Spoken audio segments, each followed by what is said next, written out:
let's get to, so much talk about aliens, UFOs. I want to start out the show by asking you about this because, brother, I don't. The research you put out there when you just said how many footnotes you got in that book, and the book is 500 pages. I mean, brother, I mean, you do your homework, you do your thing, and you just put something out today that I got to ask you about. And this is family. Don't this covers fire right here, y'all. Now, so it says the Anunnaki. They were not extraterrestrials from Nibiru. They were black gods from Arabia. And number two, I would love to know what do you have against Zecharia Sitchin? Because when a lot of people think of the Anunnaki, they think of Zecharia Sitchin, and you talk about him in the book. So what's the deal? What's the problem? What's the issue with Zecharia Sitchin and the whole Islam thing? So go ahead, my brother. Now, Zecharia Sitchin. For 40 years, the Most Honorable Elijah Muhammad taught a powerful truth. A truth, again, that is not religious dogma. It is a truth, a body of knowledge that has the power to free Black people at an existential level. In 1975, the Most Honorable Elijah Muhammad departed.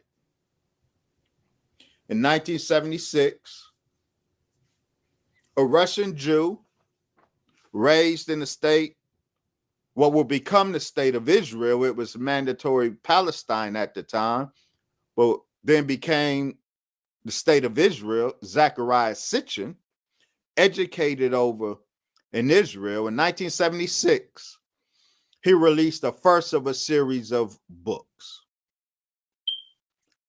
The 12th Planet, the series of books, Earth Chronicles. I have all of Zecharia Sitchin's book out. For a long time was an avid reader and student of Zecharia Sitchin, and there is good material in his body of work, especially because it's clear to me that Zecharia Sitchin was very familiar with the body of knowledge represented by the Most Honorable Elijah Muhammad. It was very clear that Zecharia Sitchin studied the teachings of the Most Honorable Elijah Muhammad, as he should and the world should, but he did something that I don't appreciate. He contrived, he fabricated, based on the teachings of the Most Honorable Elijah Muhammad, he fabricated an alternative narrative. The alternative narrative that Zecharia Sitchin fabricated is not rooted in verifiable scholarship. Zecharia Sitchin makes, while he has good material in his books, as I show, one of the protocols of deception in the disinformation campaign, one of the protocols is to give truth followed up by falsehood. It is imperative that the disinformation contains true information.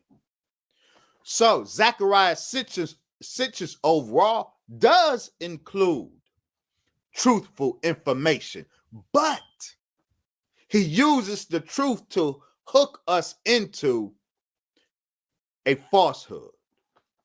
Now, Zecharia Sitchin's, the falsities of his narrative are easy to spot. And please be clear, I'm a professional historian of religion. This is scholar to scholar. So I know how to read works from a scholarly perspective and judge it accordingly. I have a verifiable body of work that certifies me in this regard. So my critique of Zecharia Sitchin comes from the same place that I had to critique Dr. Chancellor Williams, for example. When I had to critique Dr. Yosef Ben Yakinen, for example, scholar to scholar, that's scholarship. Zecharia Sitchin's claims that have become popularized, they are foundationless. There was never any foundation, for example, in the cuneiform texts of ancient Mesopotamia, to claim the Anunnaki mixed their DNA with an ape man, Homo erectus. There was never any justification for that. Though, of course, that grafting, but Zecharia Sitchin took what the Honorable Elijah Muhammad teaches about the grafting of the human races. Zecharia Sitchin fabricated an alternative grafting story, because that's what his story is. It's a grafting story, but he switched it and claimed that the ancient Sumerians described the Anunnaki making hybrid beings from Homo erectus that they encountered on the planet when they landed. There was absolutely no foundation for that in the text. And this is why, if you read Zecharia Sitchin's books, and I got them all, he's very light on sourcing his material. Very light. He doesn't footnote where he is getting the text that he claims as the basis of his narrative. He will put some idiosyncratic interpretations in it, but he's very light on sourcing. For example, he never tells us where he gets the claim that the Anunnaki were digging for gold in the Abzu. That ain't in the material.